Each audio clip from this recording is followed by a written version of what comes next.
Alrighty, guys, we're back for Demir Looter, and this is a Lost Caverns of Ixalan standard brew, and I'm Red Cat. Let's go over the deck, then hop right into some ranked. Okay, so this one's based around Likeness Looter, 2 mana, 1/1, very shapeshifter. It has flying, and you can tap this, draw a card, then discard a card, so a little bit of filtering there. For X mana, Likeness Looter becomes a copy of target creature card in your graveyard with mana value X, except it has flying and this ability. Activate only as a sorcery. What's really nice too is you don't even have to tap down Likeness Looter, so that's pretty cool. Which reminds me, guys, this was a Discord suggestion, so thank you so much for the suggestion. It's going to be a fun one. It was to play Likeness Looter with Souls of the Lost. This is a 2 mana, whatever we call that power and toughness, has an additional cost to cast this spell, discard a card, or sacrifice a permanent. Okay, Fathomless Descent here. Souls of the Lost power is equal to the number of permanent cards in your graveyard, and its toughness is equal to that number plus 1. So what ends up happening is if you have Souls of the Lost in the grave already from something else, or maybe you discarded it early on, when you have Likeness Looter ready to attack in, you can totally activate that X ability for just 2 and have it become Souls of the Lost. So it gets that ability where its power and toughness are equal to that, and then you're swinging in the air with that Likeness Looter, which happens to be quite the combo, man. But you have other cool cards that we wouldn't mind looting with Likeness Looter, right? The Ancient one could be a cool one, for example. So this is a 2 mana 8/8. It has Descend 8, so it can't attack or block unless there are 8 or more permanent cards in your graveyard, which hopefully is all the time. It also has this other ability, a 2, a blue, and a black. Draw a card, discard a card. Then, when you discard a card this way, target player mills cards equal to its mana value. So you can totally just target yourself too, that's totally fine. More creatures that we wouldn't mind copying with Likeness Looter. Well, actually, let's just go over the rest of the front of the build here. We have Cobbled Lancer. It's a 1 mana, 3/3. Okay. As an additional cost to cast this spell, however, you have to exile a creature card from your graveyard. So if you do end up doing that, you are taking permanents out of the grave, but I still think it's really neat to have a 1 mana, 3/3, where you could pay 1 mana with the Likeness Looter to have it become a 3/3, and it's still a flyer, so I mean that's cool. But then also if you happen to have the Cobbled Lancer in your grave anyways, and you're not doing that, right, you have this 3 and a blue ability, exile Cobbled Lancer from your graveyard, draw a card. That is a pretty expensive ability, but it's on the card, so I mean, you know, bonus. We have a Stalactite something like that. Stalker here. It is a 1 mana, 1/1 Goblin Rogue with Menace. Nice. At the beginning of your end step, if you descended this turn, you put a +1/+1 counter on a Stalactite Stalker. For a 2 and a black, you can sacrifice the Stalker. Target creature gets -X/-X until end of turn, where X is Stalactite Stalker's power. Boy, that's hard for me to say.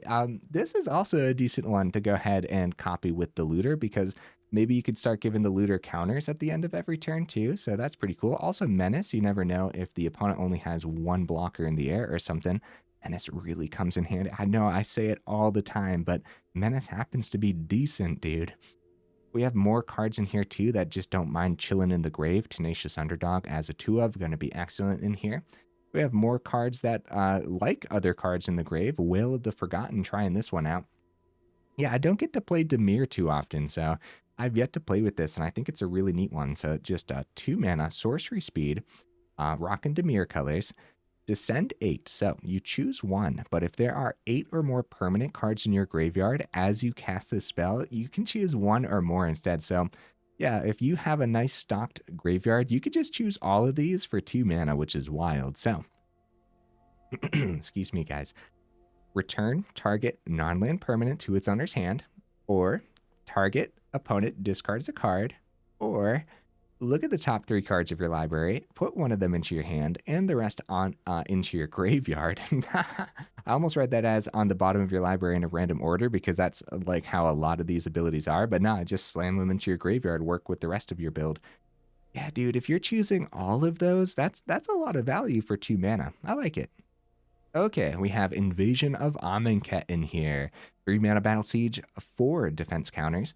When it ETBs, each player mills 3 cards, then each then each opponent discards a card and you draw a card.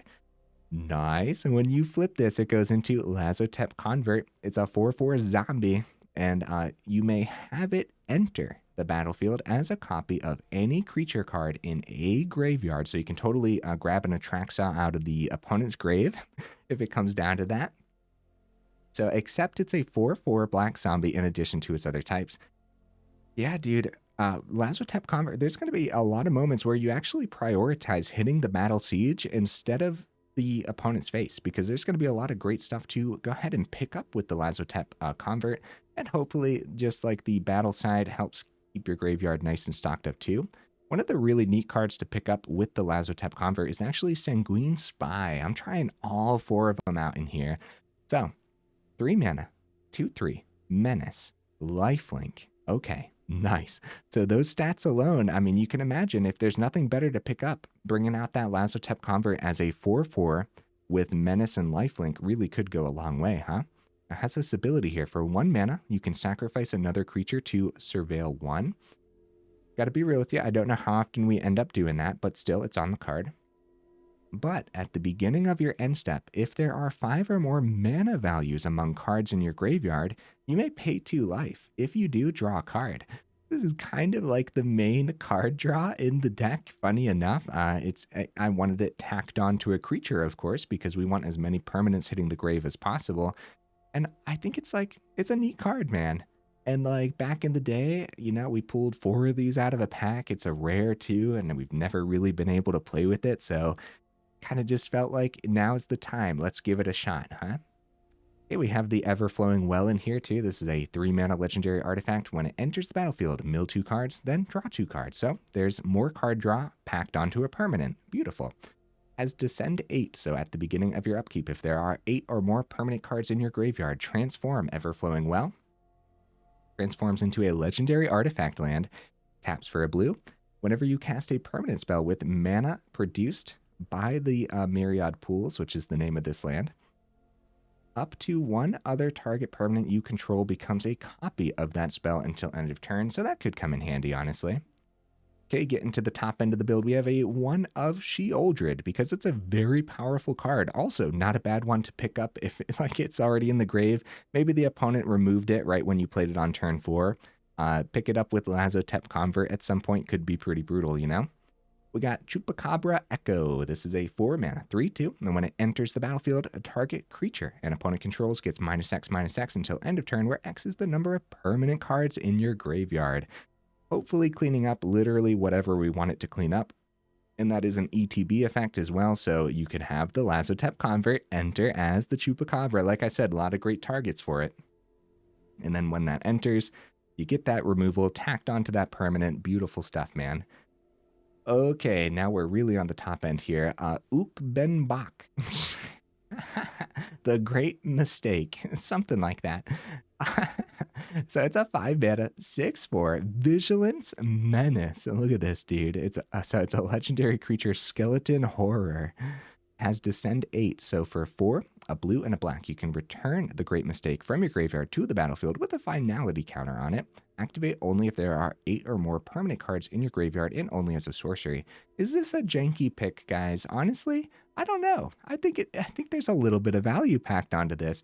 And I wanted a 5 mana card in here because, of course, with the Sanguine Spy, it's that draw ability is only if you have 5 or more mana value among cards in your graveyard. So you want as many different mana values as possible in your build too. So, and that does count lands as well, of course. The very top end at long last, the All-Seeing Arbiter. So 6 mana, 5/4 with flying, and when it enters the battlefield or attacks, you draw 2 cards, then discard a card. Whenever you discard a card, target creature and opponent controls gets -X/-0 until your next turn. Sorry, guys. Where X is the number of different mana values among cards in your graveyard. Cool stuff, man. Yeah, a lot of stuff from that set that I can't remember the name of right now. Oh my goodness. Streets of New Capenna. There it is. Yeah, a lot of cool stuff from Streets of New Capenna. Man, I don't know why I could remember that name. I loved that set so much, and I hope they return to that plane at some point. Okay, guys. Also, another terrific card to pick up with that Lazotep convert, honestly. So, yeah, good stuff. Good stuff. The mana base, Restless Reefs, all four of them. We got Shipwreck Marsh here, the Darkslick Shores, Abandoned Mire, and Soaring City as well, leaning a little bit towards the black mana because that's what the deck is leaning towards. Real quick, guys, I wanted to read Restless Reef because, like I said, I don't get to play Dimir too often. This is kind of for me as well. So this enters tapped, of course, taps for Dimir colors. For a 2, a blue and a black until end of turn, Restless Reef becomes a 4/4 blue and black shark creature with Death Touch. It's still a land. And when it attacks, target player mills 4 cards. Of course, you can target yourself. Good stuff, man. Honorable mentions, a ton of stuff. I'm going to try not to go over it. These are just cards that almost made the cut. Thought about Cult Conscript, thought about Gnawing Vermin, a Cruel Somnophage, something like that. Death Cap, a Marionette. Undead Butler almost made the cut. Even Heartstabber I thought about for a little while. That and more, yeah, more stuff from Streets of New Capenna, huh? Body Launderer. Body Launderer was in this list originally until I realized something. There's actually a lot of rogues in this build. It does say non-rogue creature card, and Sanguine Spy is a rogue, and so is the Stalker too. Are there any other rogues? Honestly, there might be. I'm not sure, but still. A ton of rogues, no Body Launderer this time. A Starving Revenant almost made the cut, and yeah, no Pain lands this time. I'm taking way too much damage all the time, and I think this deck in particular can get away without running the Pain lands and just opting for more of the slow lands for now. Okay, guys, enough rambling, huh? Let's go ahead, take this into some ranked and see how we do.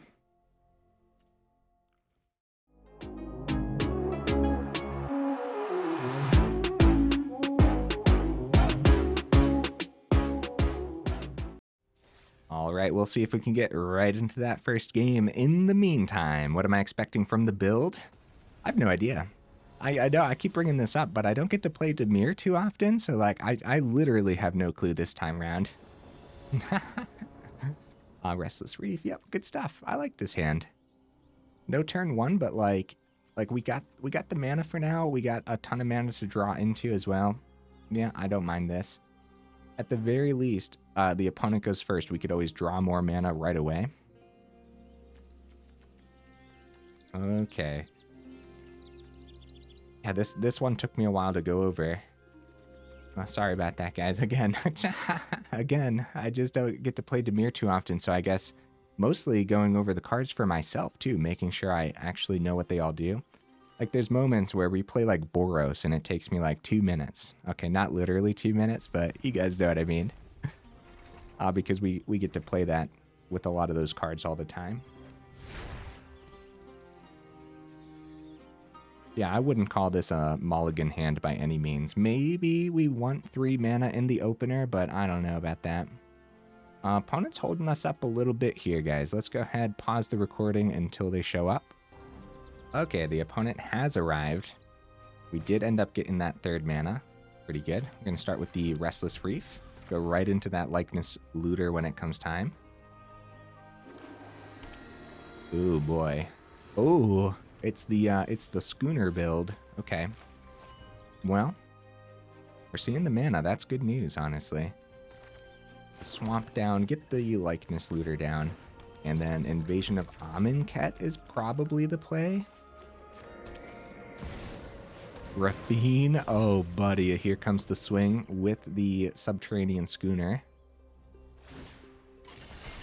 If we would have had the turn 1 Stalker, yeah, I don't know about that. Okay, so we're not blocking here. I'd much rather keep the Likeness Looter on the board.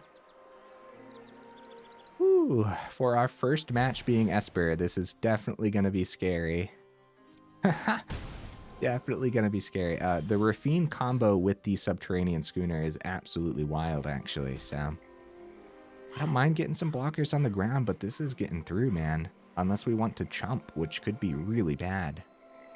So let's just go Invasion of Amonkhet and hope that we don't die in a couple turns. Okay, there we go. There we go. That could be some good removal. Another likeness looter. I'm guessing this is open for the draw and discard, right? I think I'd rather swing. We're gonna be taking some damage here, but we'll be fine because yeah, they play creature, use that creature to power up the subterranean schooner, since it has summoning sickness. Then they swing with 2. Oh, buddy, dude, Esper looking aggressive over here. Actually, this might be an aggressive version of like the Esper Legends that we've seen for so long. Although this doesn't look like Legends, does it? It's just, yes, we would call those Esper mid-range builds, but then yeah, this looks super aggressive, man. What on earth? So we play our 4th. So we can at least take out Dennick. We're gonna have to keep a blocker back this time. We have a blocker on the ground, too. But do we still want to keep a blocker in the air just in case? Yeah, we could die. We could. Because they could play Sheoldred. Power up, full swing, we chump on the ground, take 6 in the air potentially, and then 2. Let's risk it though. Let's do it, man. Opponent had a wild setup here, so I'm totally fine with losing this one and just risking the swing. Going for Virtue to be able to power up the subterranean schooner. Swinging on in. So we chump on the ground. They go ahead and give that knight the +1 counter from the exploring. Man. Taking 4 in the air. I mean, no Sheoldred, so that's good, I guess. At this point, we could use the Likeness Looter's ability. Have it become a Chupacabra Echo. And then swing at the invasion, and then flip that. But then Rafine wins in the air anyways. So how do we want to do... I really want to flip this. But how do we want to?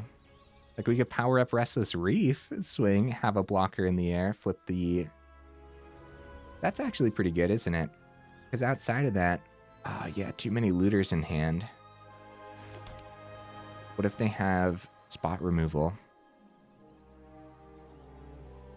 We get blocker on the ground. We need the blocker in the air, don't we?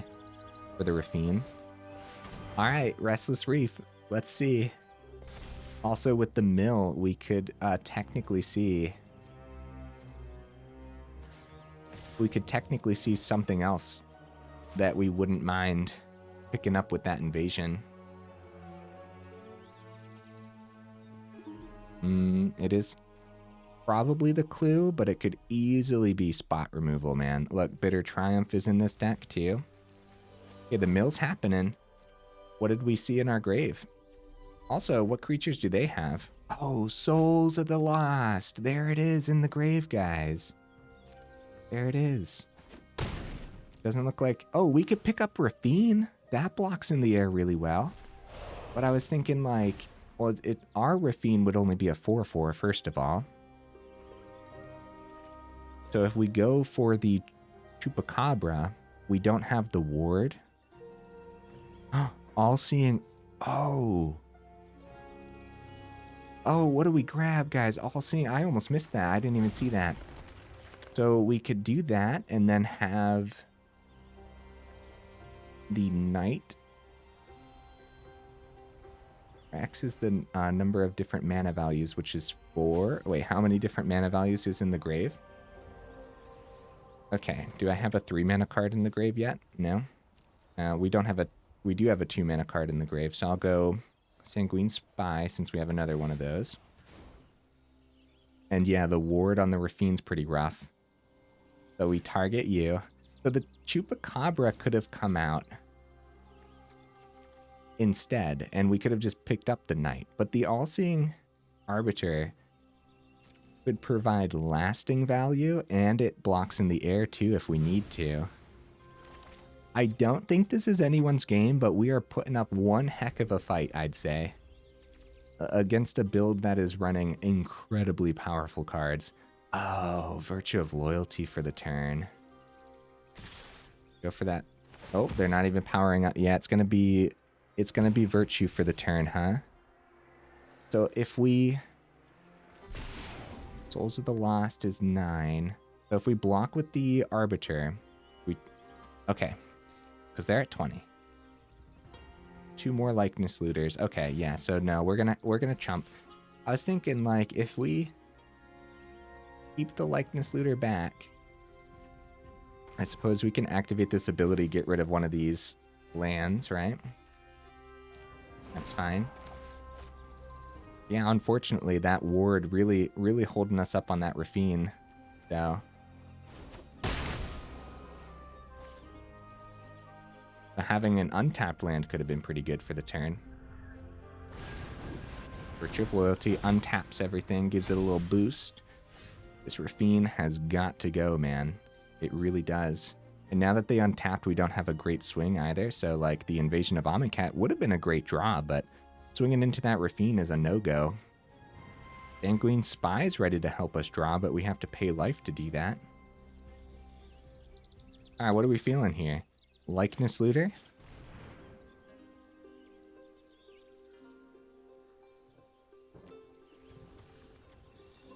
Grab the Souls of the Lost. It's activate only as a sorcery, so if we want to do it, got to do it on our turn. I say we do it. Mana value 2. Souls of the Lost. There we go. That's sick, dude. So it becomes the copy of Souls of the Lost.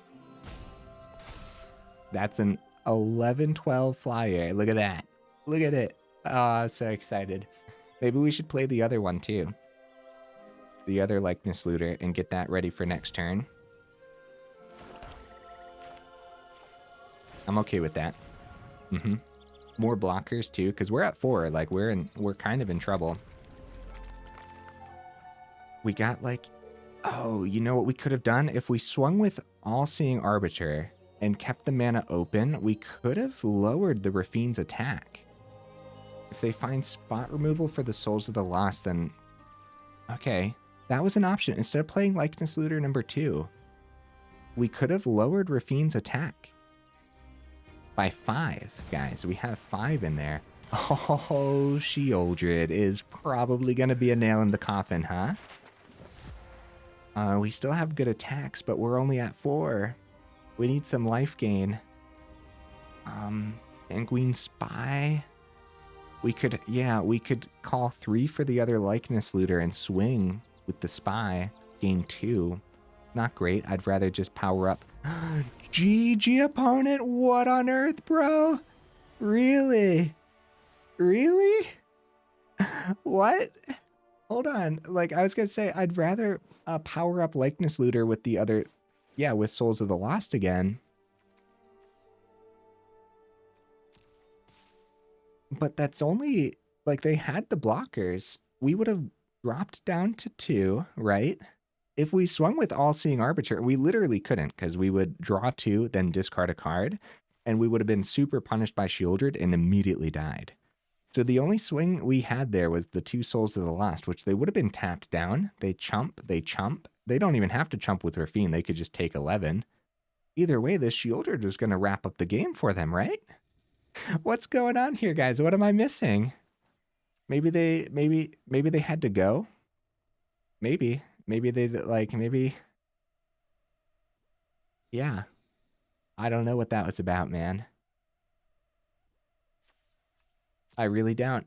Because I think that was heavily leaning towards them. We needed to get some way to get some life gain. Yeah, either way, the Sheoldred, I don't know. I don't know, guys. Let me know in the comments. What was the concede for? I could see. Yeah, no. Either way, we weren't going to be able to swing with the All-Seeing Arbiter. Okay, well, GG. It was a great first game that showcased the deck pretty well. I'm happy about that. We go first. Nice. It's a pretty slow hand for going first. But you know what? We'll give it a shot. This is totally fine to try out, I'd say. Might as well get the Shipwreck Marsh down, no worries. Very slow. Good thing we went first here. Okay, couple open. Oh, Likeness Looter. Well, that would have been good last turn, but that's fine. Sanguine Spy, 3rd mana from the opponent. Okay, Liliana. Let's hope we don't get stuck in a Liliana lockdown here. We're going to do our dandiest. There we go. A couple creatures for the turn. That's what you like to see. The lockdown, of course, they go +1. They reduce your hand. They play 2nd Liliana, -2 again, and they just like keep your creatures off the board like that. And they just then they just continue. Next turn they go +1. Reduce your hand. And then on the next turn, they could totally just go -2 and sacrifice that 2nd Liliana. It just completely bogs down a board state unless you can get a couple creatures down.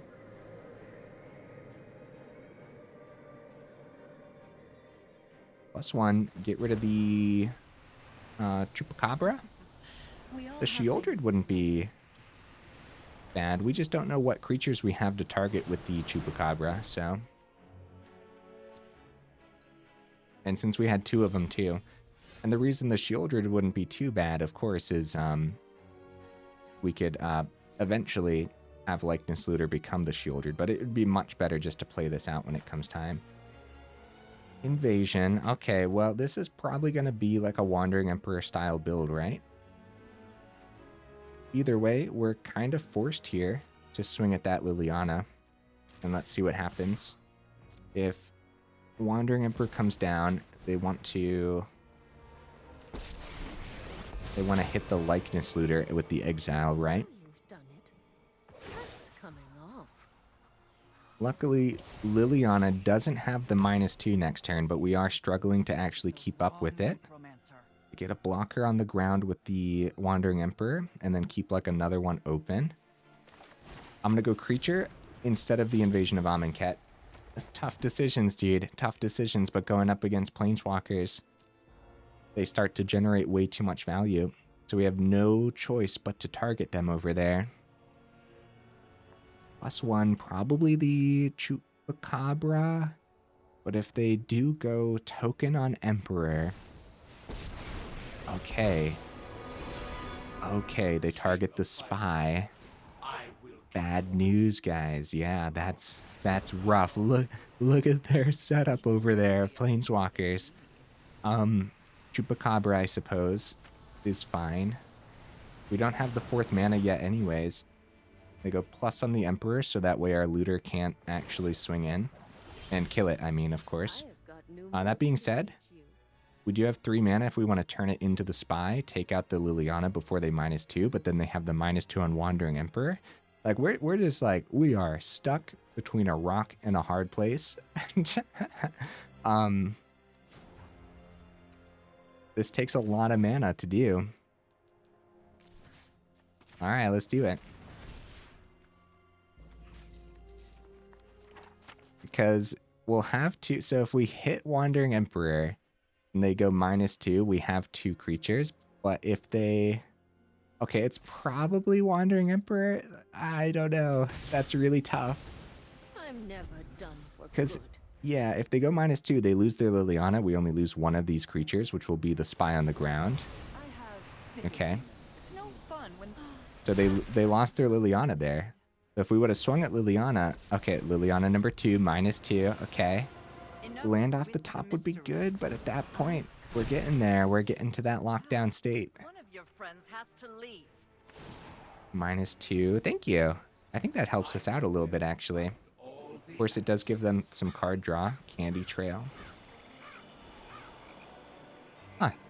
I've been seeing a lot more Planeswalker builds recently, guys. For good reason, man. These decks are super scary.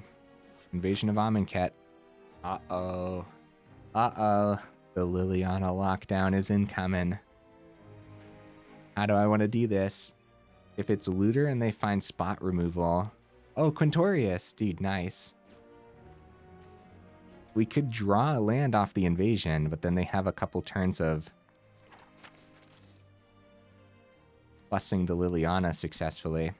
All right. I think we're in trouble either way. Let's see if we can draw that 4th land, because we're in desperate need. Uh-oh, we just milled some. Oh, we found the land. Okay. That's good at least. Even a 5th land off the top would be acceptable. Quintorius, bro, this is way too much value for us to put up with. Okay, good. They hit a candy. That's probably one of the worst hits for them. I can imagine. I can imagine that's one of the worst. So if we discard the Invasion of Amonkhet, like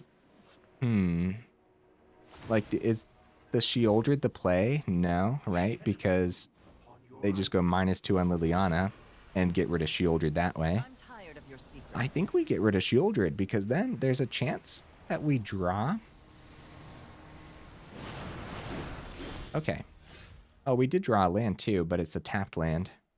All right, so Blitzback Underdog take care of Liliana.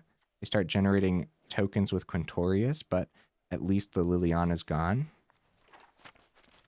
Is Liliana really the one that we target here, though? Because Quintorius should have a huge target on his back. The problem is, yeah, they go plus on Liliana, and then we discard more. Then they have the -2 again once we start getting creatures back on the board.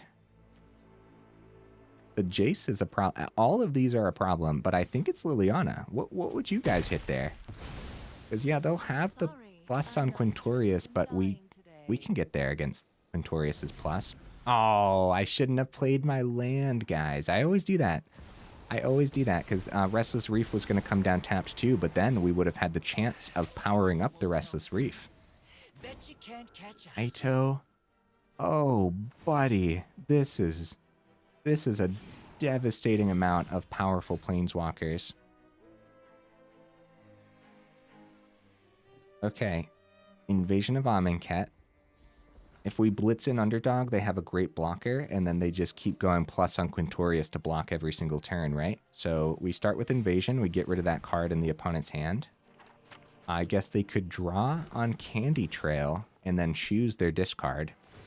Go up to 27 here. Look at all the value they have, man. Scary business. Cobbled Lancer, huh?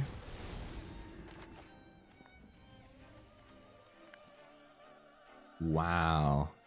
Our graveyard's nice and stocked up. Okay. Likeness Looter flies in the air above these tokens, so that's good news. I guess they got the plus on the Jace to slow that down. I guess we should get something on the ground too, although Restless Reef could be that thing on the ground. Nah. Let's play the Cobbled Lancer. What do I want to exile? Probably something that I have multiples of, like the... Yeah, I have multiple Chupacabras. That's fine. Nice, dude. I feel like our deck is totally doing a thing here. Or, like, it's... the synergies are playing really well together. I mean, putting up with this level of Planeswalker value is kind of crazy to me. Can't be blocked. Great trade there. No blocks. Let's see what the opponent's planning here. Is it going to be a board wipe? Like their last card in hand? Draw. Okay. I guess they were just fine with accepting the trade, maybe. Oh, farewell, guys. They exile our graveyard. Oh, no. Hey, they're milling stuff for us. Hey, Tenacious Underdog. That was pretty brutal, man. That farewell is the nail in the coffin. So, if I would have taken out Quintorius earlier, they wouldn't have had the spirit generation here. Let's see what we draw. Woohoo! That's pretty good. As an additional cost. Except, yeah, they exiled our graveyard, so it's actually pretty weak. Discard a card. Fine, discard the island. It's okay to keep your hand relatively empty against a Liliana build anyways, so... It is a 4/5, and we still have the blitz back with the underdog. But I'm pretty sure this is the opponent's. What do we have here? Urza, Lord Protector. Holy cow, dude. Oh my goodness. What on earth? And when should I start going for the Invasion of Amonkhet? Now that I mean, the Chupacabra coming back could be good. They go -3 on Jace.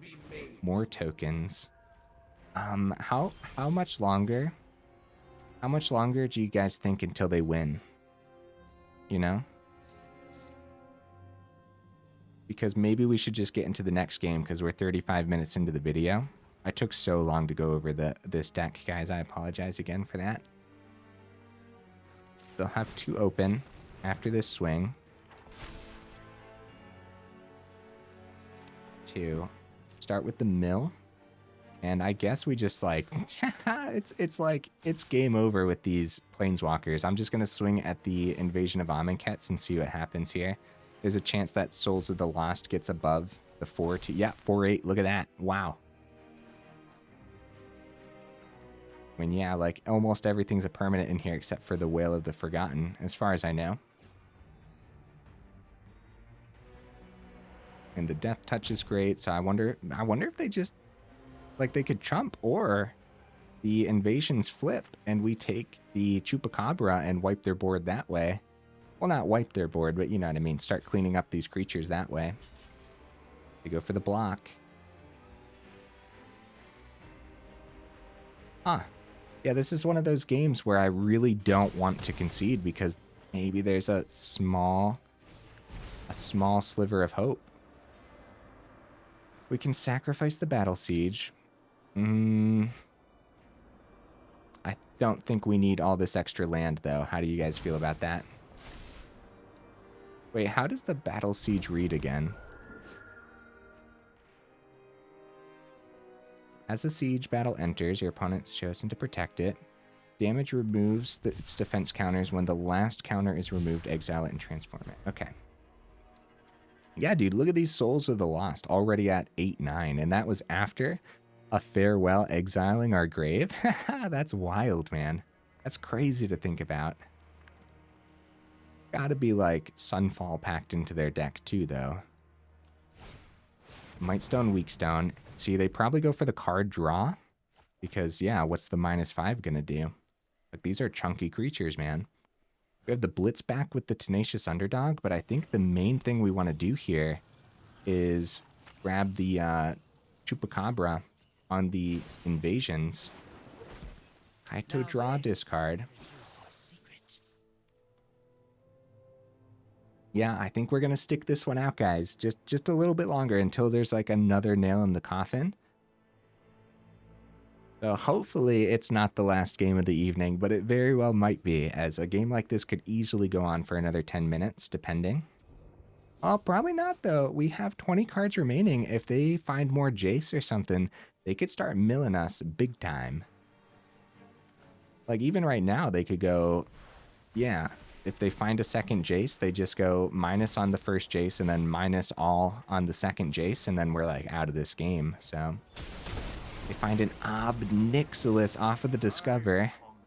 This is like all the Planeswalkers, dude. This is every standard Planeswalker. Not literally all of them, but you guys know what I mean. Like, they have a huge variety of them. I wonder if that was the only 2 Lilianas, actually. A minus, yep. They have a blocker here. Wow, okay, that's not bad. It doesn't have haste or anything, though, so... We flip at least one. We're not really grabbing too much out of the grave, so what we want to do is mill even more, but milling ourselves could be really dangerous as well. Let's do it, let's do it. Actually, we could full swing at face. We could. What's next turn? They get a bunch of blockers. Let's do it. Full swing at face. Mill ourselves. This could be huge damage, dude. Oh my goodness. I wonder how I mean, we've been struggling to get damage through this whole time anyways. Down to 16. Yeah, they chumped the 12, obviously. Bringing us down to 9. Back up to 19. They go Candy Trail, get that draw. And they only have 23 cards remaining, too. Back up to 22, get that draw. So would it have been worth it to flip the invasion? My thought process there is if they board wipe again, absolutely not. So going face, maybe. They board wipe, maybe we can flip the invasion next time. Check this grave. So only one farewell has been out of this equation so far. No Eternal Wanderers yet? Yeah, no Eternal Wanderers yet. They could generate chump blockers for days over here. Oh, Eternal Wanderer. Well, they go for the board wipe side of it instead of just exiling one with the +1. Get a chump blocker. Chump blocker.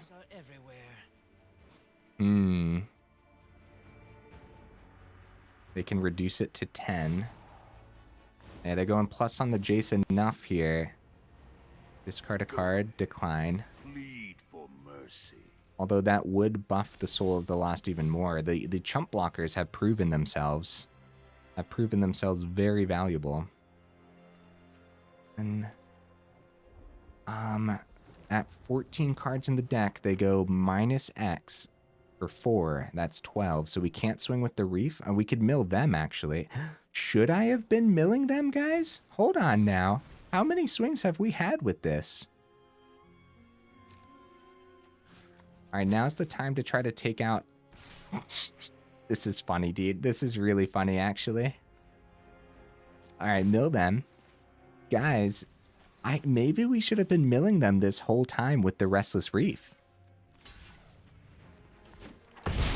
Chump block both, because they're at 17 cards. I think we milled 2 or 3 times off this Restless Reef. Dude, maybe this would have come down to the mill. Maybe this ends up being my fault. This is definitely one I go back and watch and say, okay, I swung this many times with it. How many of those swings were clean? Like, was there any risk to the swings? And yeah, should we have just been milling the opponent?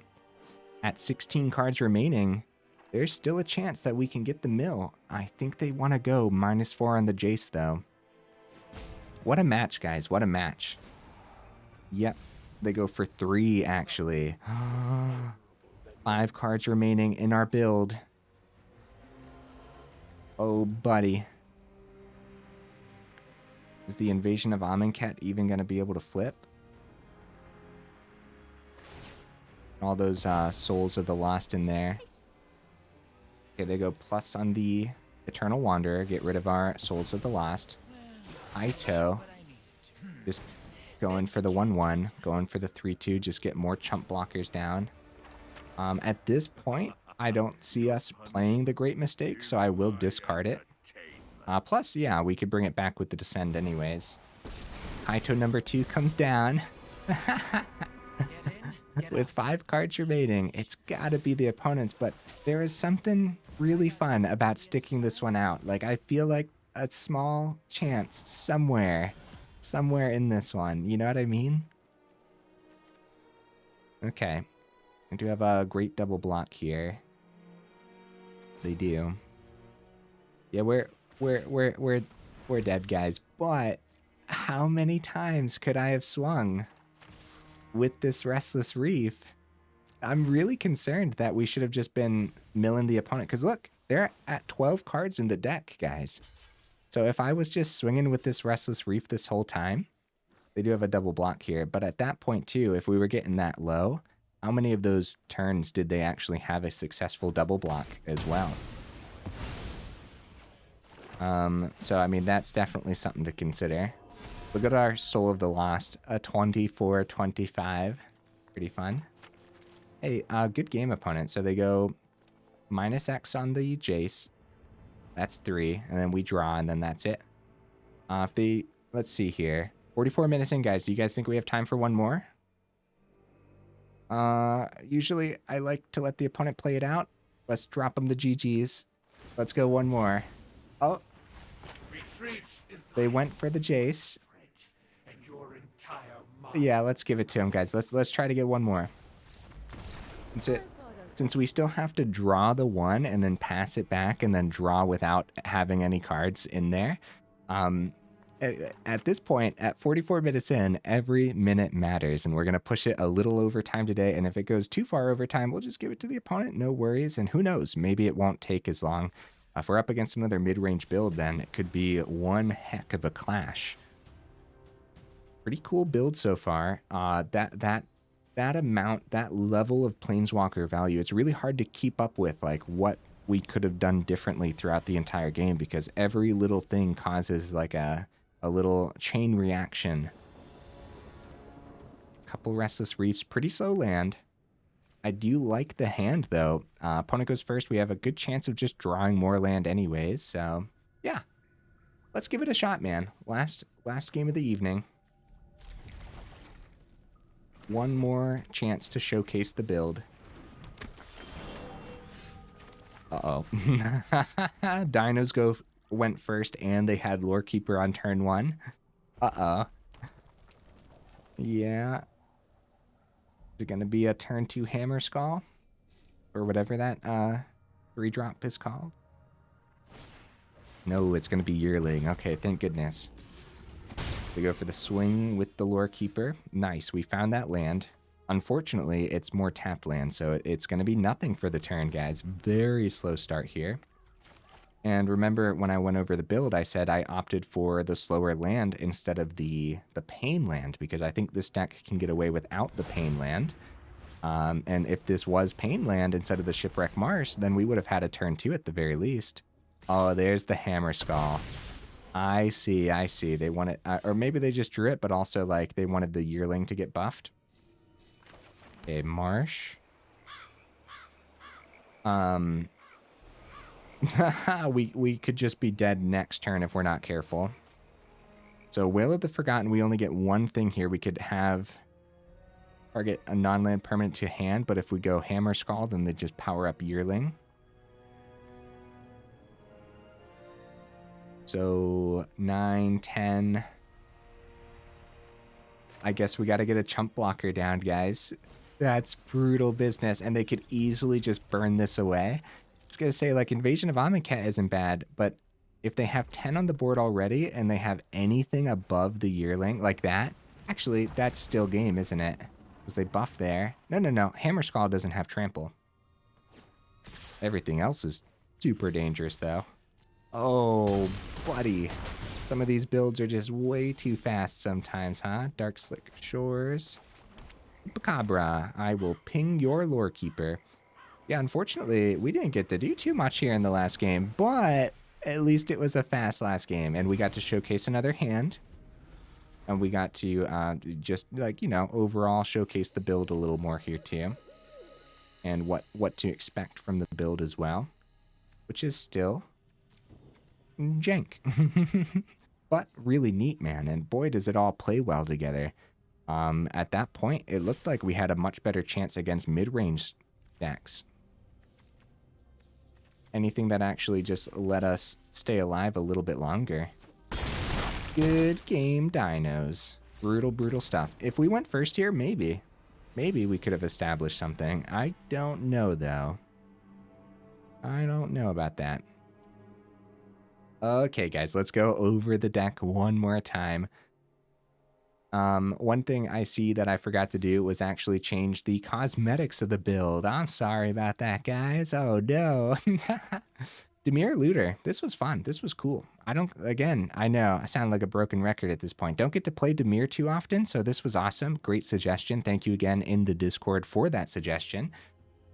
Speaking of suggestions, guys, you know, we got that Discord link down in the description, and also that Patreon link too, if you want to support the channel that way.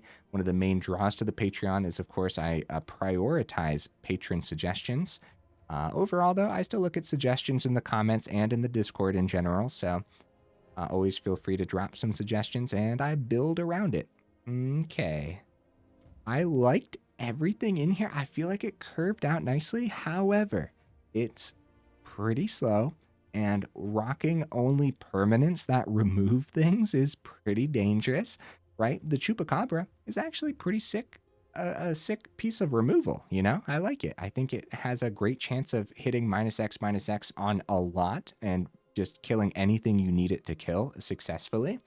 The Stalker, on the other hand, is probably going to take a lot more time to build up and actually get to the point where you can activate that bottom ability. So that really depends. The Tenacious Underdog was sweet. Honestly, I like the Cobbled Lancer too.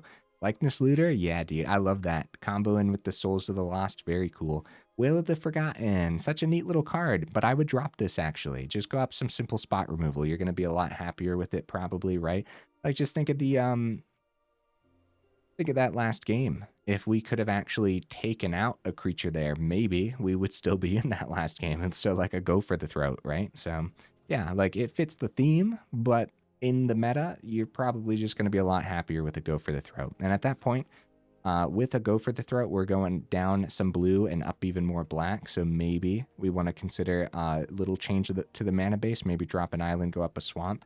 Outside of that, it probably will still function fine, especially with the 12 dual land. And the 12 dual land did feel slow sometimes, but the Restless Reef felt like a really good land, especially for this deck. All-Seeing Arbiter was pretty awesome, man. I wouldn't drop the one Sheoldred, even though it didn't come into play today. Sanguine Spy was pretty cool. We didn't get the card draw with it, but just like its stats in general was neat, I'd say. I like this, man. This was fun. We didn't get to see the Ancient one either.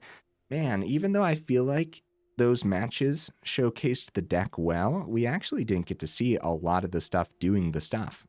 But we did get to see the looter a lot, which was good. And in a lot of those matches, too, unfortunately, it came down to just like, well, we got to chump with it or we're dead. So that, you know, that says something, too, just about the power level of Standard as well. Like, you get a 2-mana 1/1 flyer down, and are you dead next turn now? All of a sudden, right? Just like all of a sudden, opponent pulls out that turn 3 or turn 4 victory.